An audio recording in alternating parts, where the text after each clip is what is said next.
Welcome to Coach's Corner, the Journal Star's weekly visit with an area high school football head coach. And we've got Tim Thornton from Peoria High School here with us today.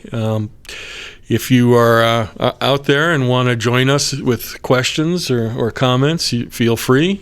And you can always see this again later on our archives as well. Welcome, Coach. Thanks for having me. Boy, you're an interesting guy. Just watching your offense on Friday nights, it's such an up-tempo pace.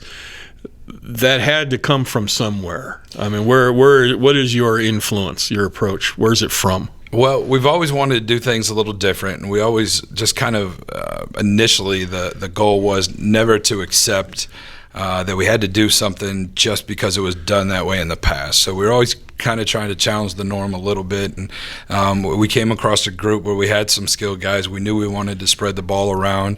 We had a quarterback at the time that his own tempo in life and class and everything else was real up tempo, and he would bounce around. And in fact, it's our older brother of our current quarterback, and Orlando Hernandez was always moving like that, and it just kind of fit what we were doing. So we were at a clinic one night, and we saw a list of speakers that we maybe weren't that interested in, and we went up to the room, and the whole staff was just kind of in there together, and we just started pounding away at the playbook and what it would look like and how we could make it as simple as possible and go as fast as we could, and then just kind of evolved over the years from that.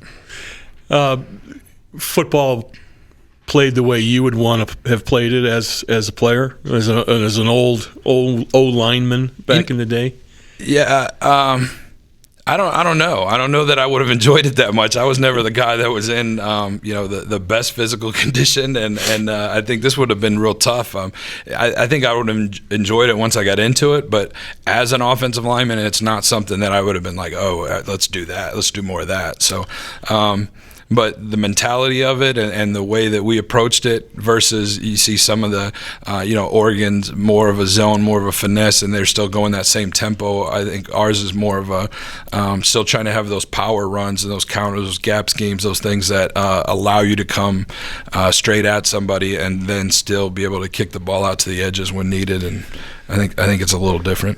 I suspect that you watch a lot of football and soak it in different levels. Who do you watch on Saturday or Sunday?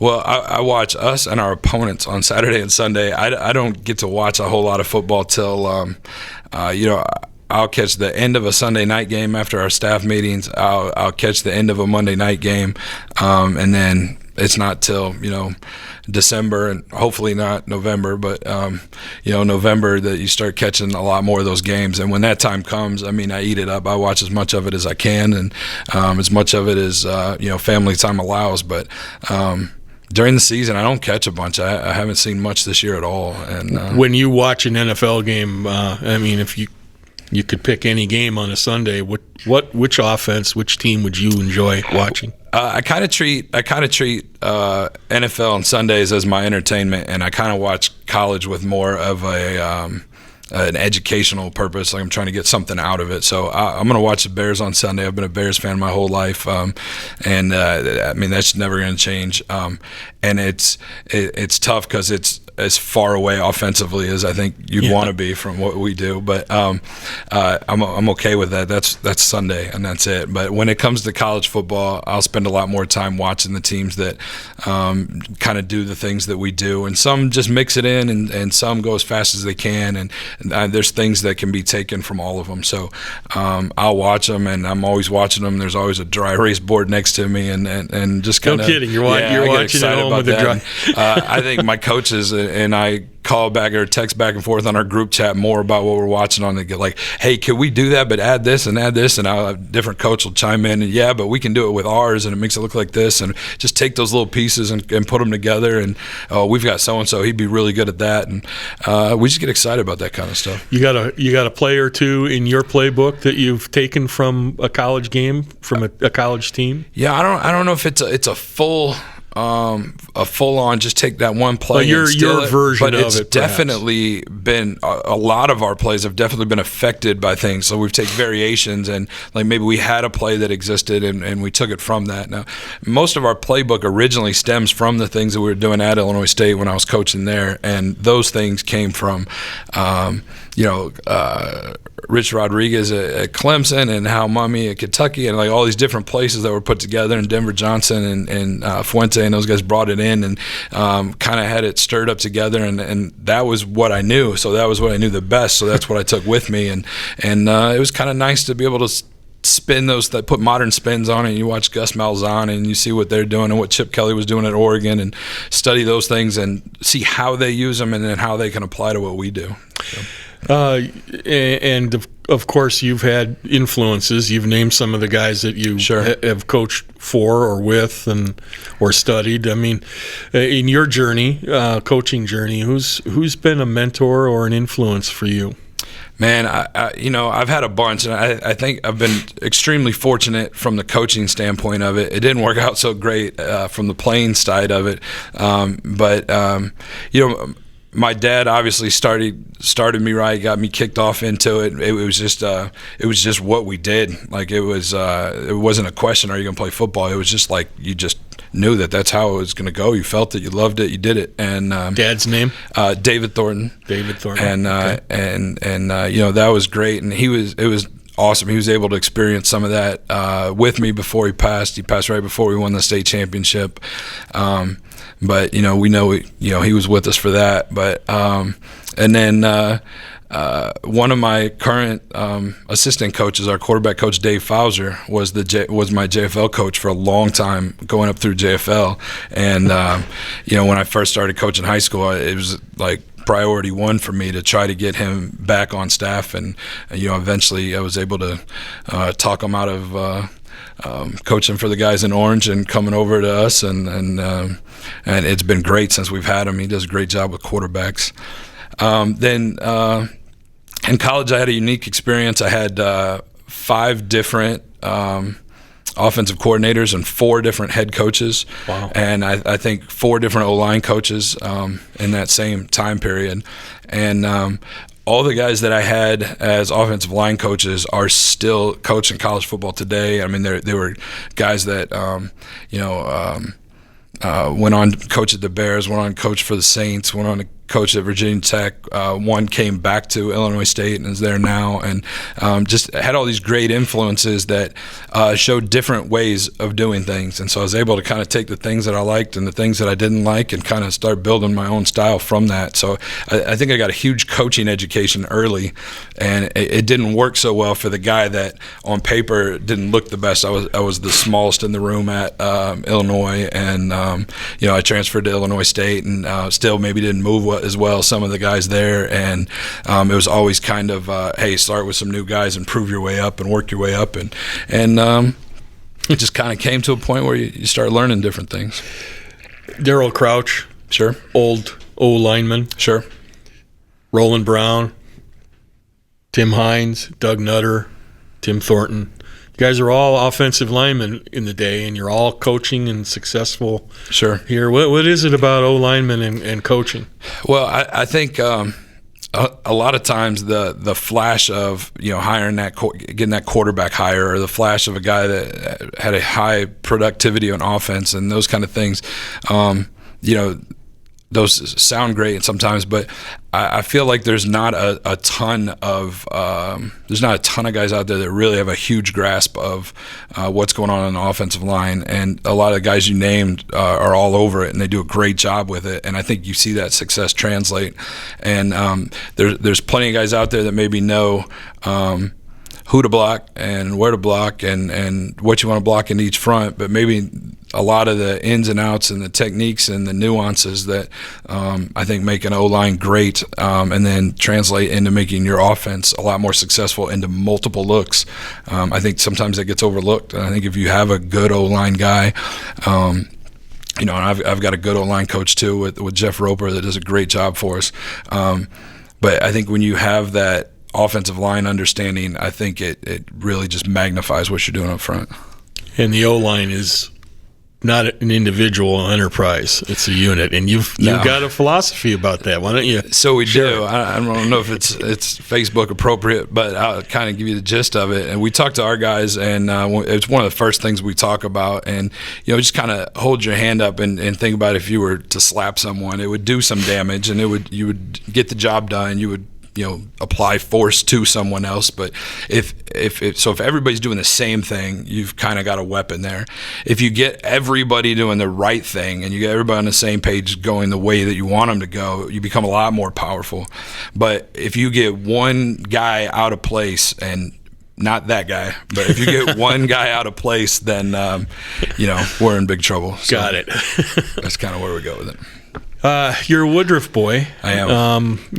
What street did you grow up on? I grew up on the corner of Peoria and Maywood. I lived there all the way through high school, and went to Von Steuben School, and went to Woodruff, and we grew up playing Woodruff JFL, and it was all we wanted to do was get those wings. And how do we get those wings? How do we play for Woodruff and go play for Coach Bresco and those kind of things? And it was a great experience. Anything else other than football as a kid for you? I wrestled as well. I played baseball for a while, and then until Coach Knapp told me I couldn't play baseball anymore because I couldn't do enough pull-ups. But I did that up till sophomore year, and it was a blessing. I spent more time in the weight room and got better at the two that I love the most, and that's what I did. And where were you today? So I'll leave that one out. I was just kind of cruising through the neighborhood, and just went by the old house. I get opportunity to go by it from time to time when dropping my son off at Woodruff JFL, or just going back and forth in town, dropping kids off, memories. things like that. Yeah, for sure. Had to be emotional for you and everybody else when Woodruff, closed, came to an end. Yeah, it was real tough. We were in the middle of it. We felt like we had just gotten it rolling. We felt like we were just about to overcome. We're in that 3 years in the playoffs and ready to make another move, and it kind of felt like the rug got pulled out from under us a little bit, and just being connected to it for so long. And Woodruff was a unique place. It had a lot of people in the building that had also gone to school there, so it had kind of that community home feel, like everyone was taking care of what they were once a part of, and I feel like that was real unique. When that happened, we couldn't see what was on the other side of it, and we felt kind of just let down by it when it happened. We tried to run our whole team up to the board meeting and protest it and try to see what we could do. And I didn't realize it at the time, but the Peoria High alumni base, it was just tenfold what we were dealing with at Woodruff, and they kind of had some things rolling. If we would have known that ahead of time, we might have known that it wasn't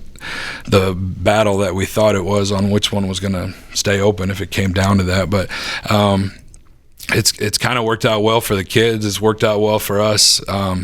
We still miss Woodruff, and it's hard to see it as a high school that's still there and it's got things in it, but it's not the same, and it doesn't have the sports teams to go with it. But it's definitely worked out well for, I think, the kids in the area, and there's a lot of kids better off because of it. A lot of good memories for you, obviously, there. For sure. Part of you, and then of course on to Central State Championship in 2016. I think you were nominated by the Bears for the Shula Award. I was, and you got a trip to the Pro Bowl for that. It was amazing. It was, just the nomination itself was amazing, and then they sent a bunch of stuff, and Kyle Long sent a video that was personalized just for us at Peoria High, and that kind of deal, and that kind of blew my mind. And then going to the Pro Bowl, and you didn't know what to expect. You didn't get a lot of details. And once we got there, we're on the field. We're talking to players. We're taking pictures with guys that he's like, hey, this guy's a corner, and there's Richard Sherman, and you look over, he's the same size you are. And you're like, these guys, 6'2" in the NFL is not 6'2" and walking around Peoria. It's not the same thing. So those guys are just monsters. But it was a great experience. Let's talk about your family a little bit. You're a married guy. I am. Give a shout to your wife. I've got an awesome wife. I wouldn't be able to do any of this without her. I mean, she really holds it down at home and takes care of our kids, and not just takes care of them, but makes sure that they're right. They do a great job. They're both straight A students. They're both athletes. My daughter's a softball and a volleyball player, and my son does wrestling and football both. So they're great kids. Is it hard as a coach to look at them perform, not from a coach's eyes, or how do you separate it? I go back and forth, and I feel like I do a decent job of it. I think sometimes they probably get the harder end of the stick a little bit because of it. But again, I think the relationship between my wife and I think we do a good job balancing it back and forth, and she can feel when I'm being a little too hard on them, and I can then feel the same way when she's frustrated. And I think we've done a good job kind of keeping them on the level. And I think the toughest part is just the schedules. I mean, I'm crazy. I'm missing a volleyball game here, tonight for team dinner, and it's just things like that get tough. So, team dinner, and which we're going to talk about.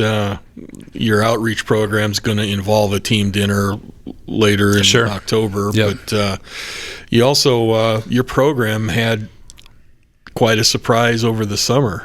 We did. It started, I think back in February or March. I guess it was February. We got a call. They asked us to come up and meet them for lunch at a clinic that they thought we were at, and we weren't at that specific one. And they said, you might want to make this trip up here. It was in Chicago, so it wasn't too far, but he said, you might want to make this. It might be worth your time. And I said, well, I believe you. I'll come up there. And went to lunch with some of the execs at Riddell, and they kind of laid out the plan, and they kept holding a bunch of details back, but so that we would have surprises along the way too. But they laid it out for us, and it was more than I would ever imagine it was a thing that even existed. I just kept telling guys as I got details, I just told my coaches, whatever you think's going to happen, it's way cooler than that, and it just never let them down. And then that moment, coming. Yeah, and it was through a door, and I mean, it wasn't even a single moment. Like they just kept coming. Like they brought us up there for, they kind of told us what we were going to get. They let us pick some things out, give us some sizes, and for all this different stuff. And then they say, come on up for a tour of the building. And, I kind of had an idea what was going to happen because I'd seen some of the things they'd done in the past, but most of our guys hadn't done that research, and so they just think we're on a tour. And it was weird because it was a day off, but everybody showed up, and it was like, that's kind of tough to do when they don't know what they're doing. They're just getting on a charter bus on their day off to go tour a helmet factory, and everybody made it, and I'm glad they did. And we're in the lobby, and they're like, hey, check this out, check that out, and then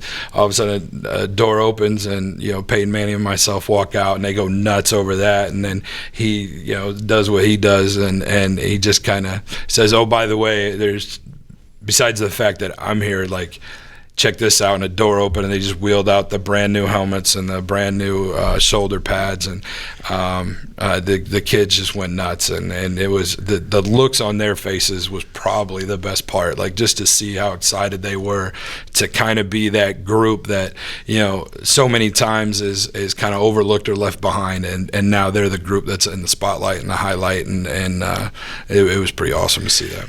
You got a chance to sit down one-on-one with Peyton. I did, yeah. I mean, how'd that go? Did you talk football? Did you talk tactics? It was pretty cool. Yeah, we talked a little bit of all that. I mean, it was a quick interview. I don't know if that footage is ever coming. I haven't seen any of it yet, but so I don't know if they're safe. I don't know if they have more surprises still, but it was an awesome conversation. It was like 20 or 30 minutes, and I knew something was up when they had me sit in a stool, and there was an empty stool next to me, and it's some lady just walks up and starts putting makeup on me. So I was like, okay, we're gonna be on TV apparently. And he came out and talked about he had you could tell he'd been given a bio or something to work with, and he knew a lot about us and knew a lot about all the little things that we do on the field that are different from most people. The lack of punting and the going for it on fourth and the onside kick frequencies and things like that, and the tempo and all that, and then all the things that we do off the field with the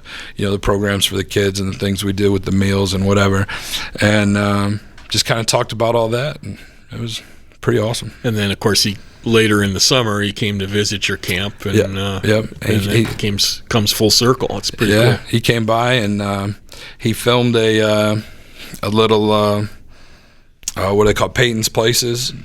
Filmed some of that in one of our classrooms and used some of our kids as like the extras in his class, and then did something for NFL Films, and then came out on the practice field and just jumped right in and was coaching our guys, and ran our scout team for us, and asked for some plays ahead of time, and of course had them all memorized and probably figured out all the offense by the time he left. And the way his brain works is probably the coolest part of all of it. But jumped in. We have a turnover circuit. He just jumped in and started throwing interceptions to our kids on purpose, and it was pretty cool. Fantastic. Yeah, it was great.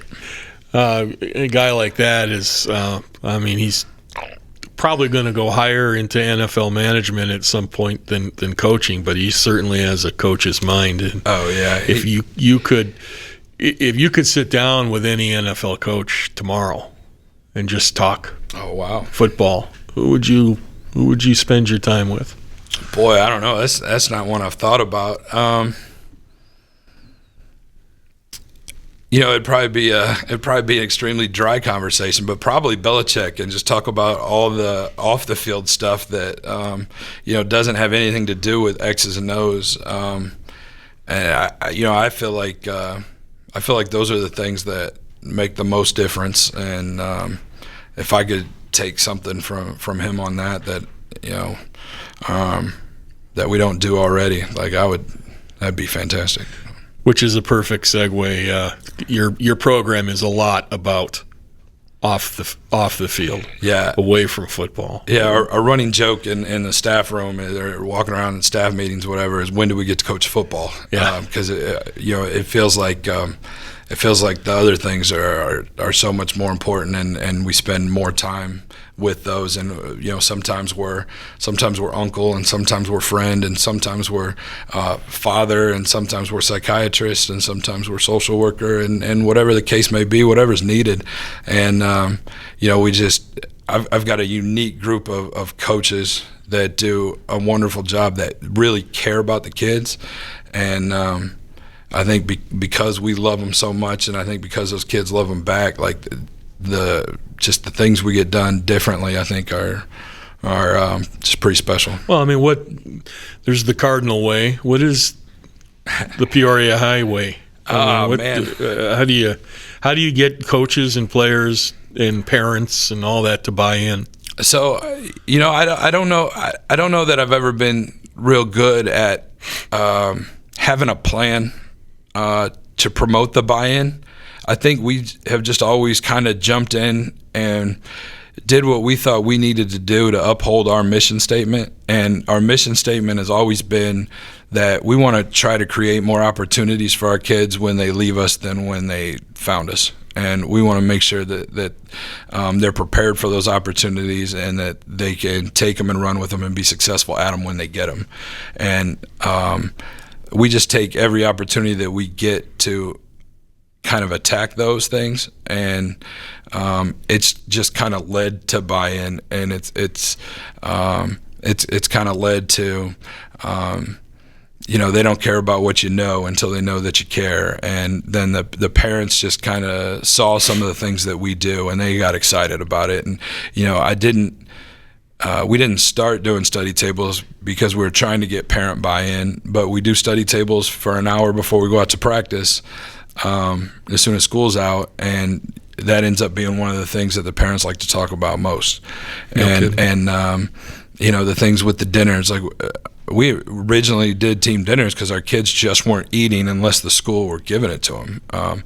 We had a situation at Woodruff where I was getting on our team, and I was like, you guys must not be living right. You're going home, you're doing the wrong thing, you're making bad choices over the weekend, because every Monday you come in and you guys are dragging, and the tempo is drastically different. And in my mind, the only thing as a 25-year-old coach, the only thing that could be possibly happening was they were going home and they were drinking, or they were smoking, or they were getting away with something.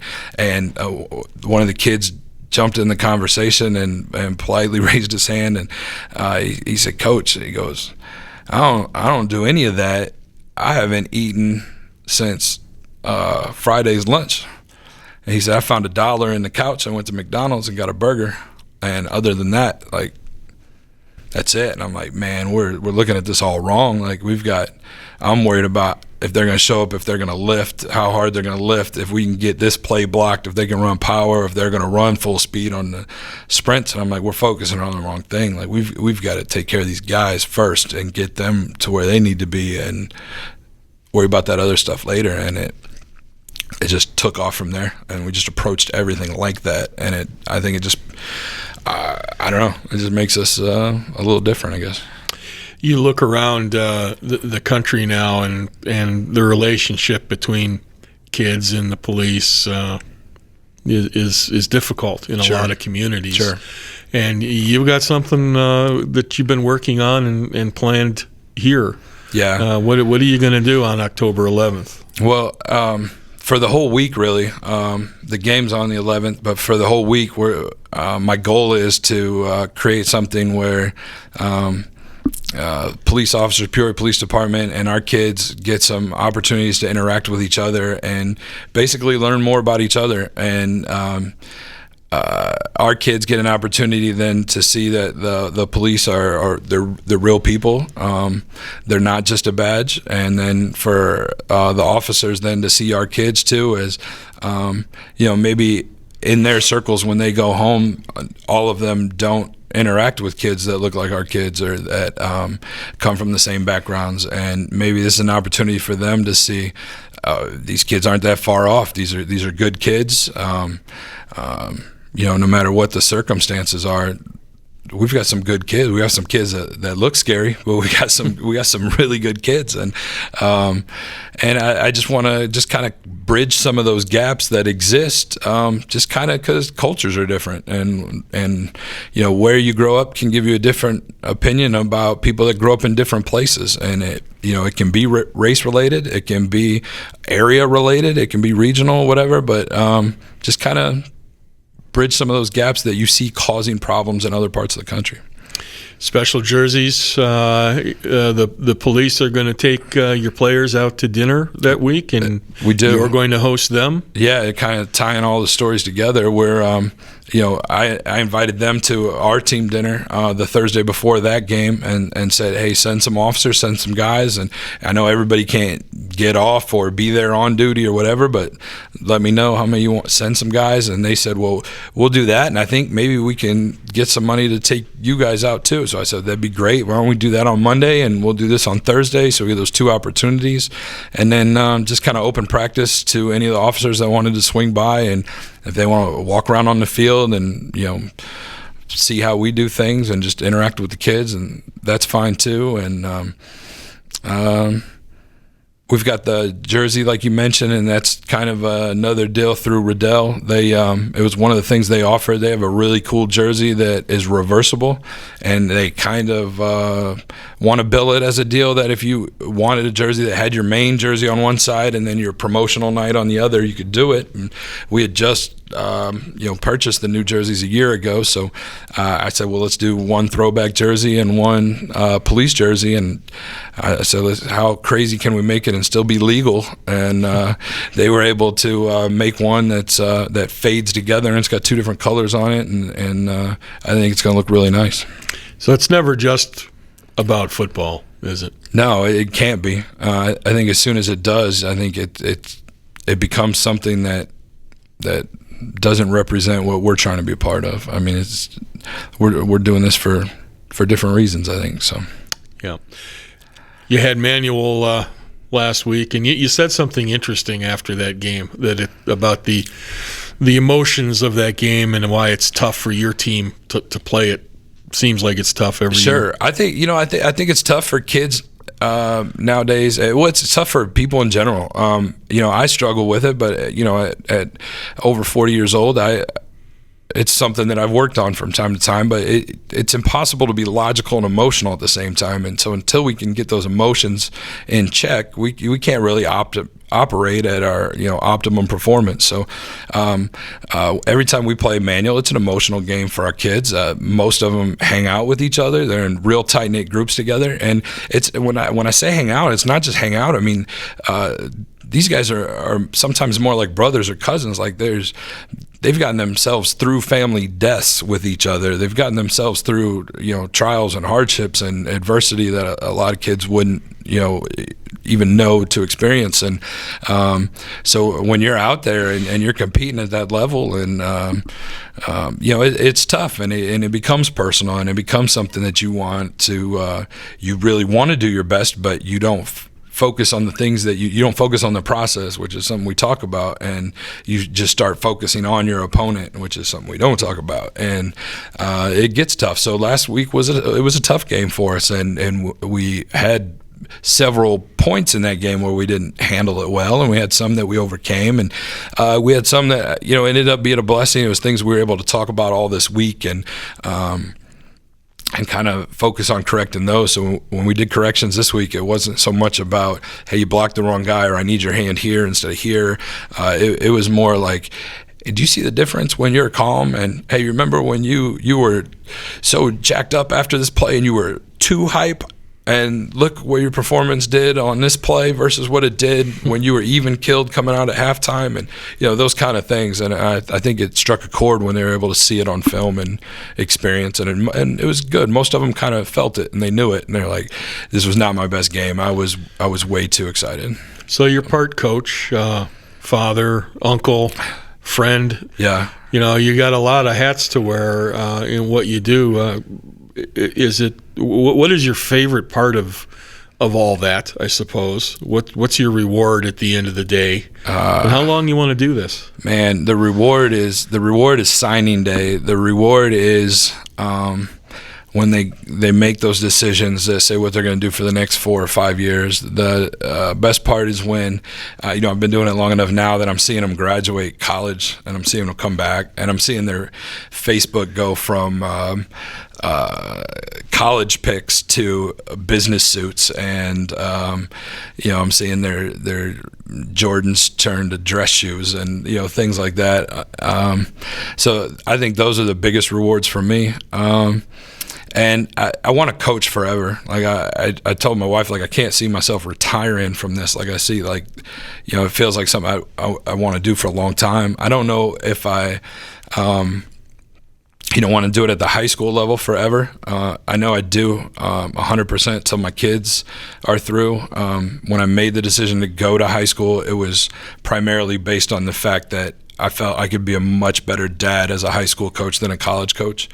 At Illinois State, we were working 6 a.m., 7 a.m. to midnight. My wife was a third shift officer, and we were passing like ships in the night. We saw each other for dinner, and that was it. And we weren't even home together at the same time except dinner and off season. And sometimes off season meant recruiting trips to Ohio for 5 days. And so it was rough. And I was like, how am I going to be a dad? Like, how are we going to start a family like this? And I just remember Denver Johnson talking about moving to Tennessee and leaving University of Oklahoma to go to Murray State so he could be closer for his daughter's treatments at a certain hospital at St. Jude in Tennessee. And I was like, that's what we got to do. Like, we got to do it that way. And so I applied for the Woodruff job, and that's where it kind of that's how we got into it. So.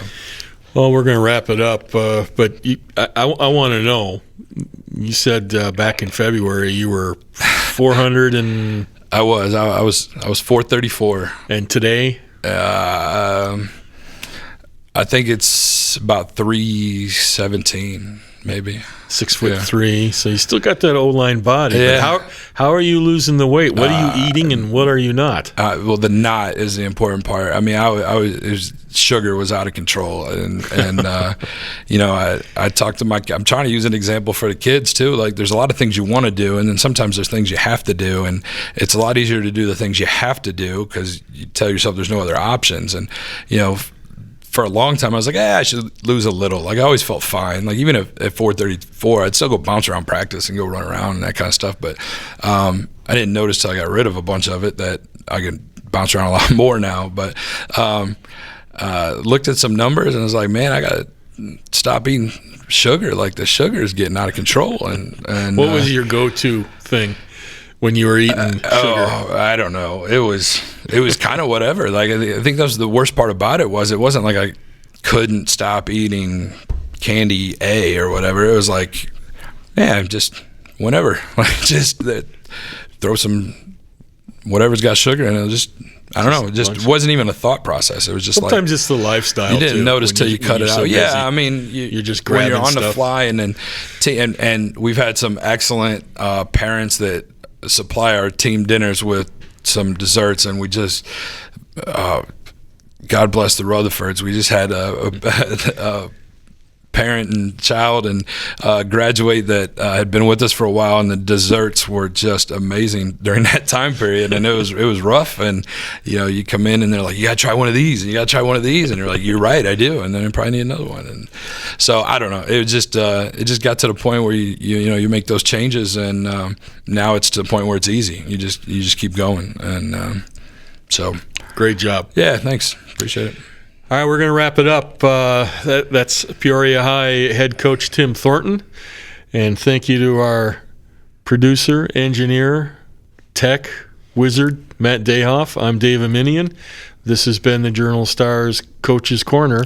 You can see these archived on pjstar.com/podcasts. Thank you.